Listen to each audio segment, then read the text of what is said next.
701-20029 dari kelas B. Nah, pada video kali ini saya akan menjelaskan tentang biotransformasi, farmakokinetik, dan farmakodinamik dari obat phenytoin. Nah, pertama kita harus mengetahui terlebih dahulu apa itu obat phenytoin. Jadi, phenytoin ini merupakan salah satu obat anti kejang atau antikonvulsan dengan indikasi yaitu epilepsi kejang parsial dan epilepsi tonik-klonik. Adapun pemberian dari phenytoin sendiri yaitu serbuk halus, tidak berbau dan melebur pada suhu 295 derajat Celcius dengan kelarutan yaitu praktis tidak larut dalam air, larut dalam etanol panas, dan sukar larut dalam etanol dingin, kloroform, dan juga eter. Adapun rumus struktur dari phenytoin sendiri yaitu sebagai berikut. Dengan rumus molekul yaitu C15H12N2O2 dan berat molekulnya yaitu 252,27 gram per mol. Phenytoin memiliki nilai pKa 8,3 dan pH 7. Phenytoin sendiri merupakan basa lemah dan derajat ionisasinya ditentukan oleh nilai pKa dan suasana pH. Nah, faktor pKa, kelarutan, pH media, dan konsentrasi phenytoin inilah yang mempengaruhi absorpsi dari obat tersebut. Selanjutnya kita masuk pada fase farmakokinetik.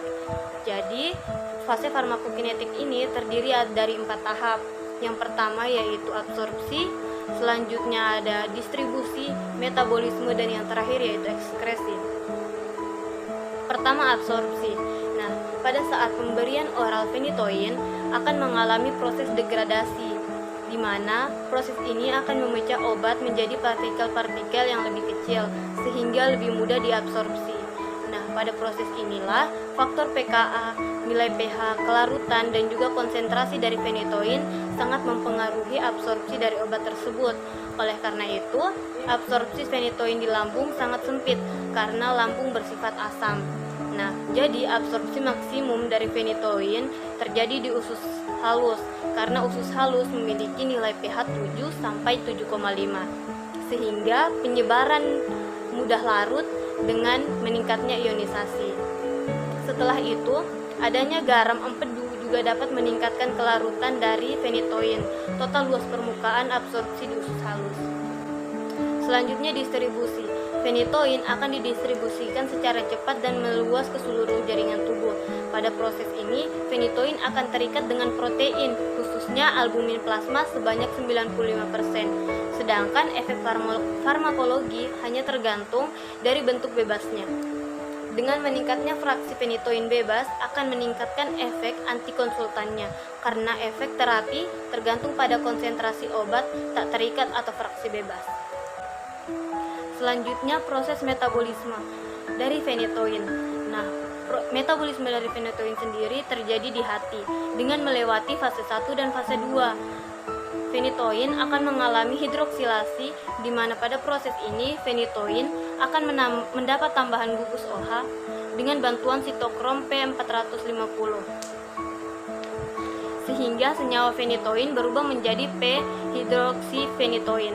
Pada proses ini, phenytoin akan kehilangan efek antikonsultannya karena terjadi proses inaktivasi pada perubahan fase 1. Selanjutnya pada fase 2, p-hidroksiphenytoin ini akan mengalami proses konjugasi menjadi konjugat O-glukoronida, di mana pada proses ini akan dibantu oleh asam glukoronat yang akan mengubah gugus OH pada fase 1 menjadi konjugat O-glukoronida sehingga senyawa menjadi lebih polar dan mudah larut di dalam air.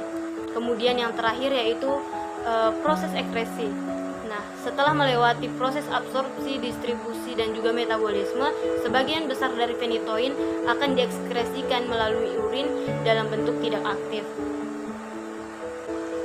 Selanjutnya farmakodinamik dari phenytoin, yaitu cara kerja dari phenytoin dalam keadaan kejang terjadinya potensial aksi atau timbulnya kejang diakibatkan oleh terbukanya kanal natrium yang dipicu oleh kanal kalsium. Nah, obat phenytoin ini memiliki mekanisme kerja yaitu menghambat terbukanya kembali kanal natrium sehingga tidak terjadi potensial aksi dan menurunkan serangan.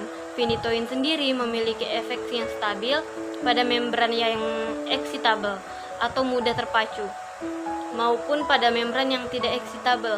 Sekian dari saya, kurang dan lebihnya saya mohon maaf. Wabillahi taufiq wal hidayah. Wassalamualaikum warahmatullahi wabarakatuh.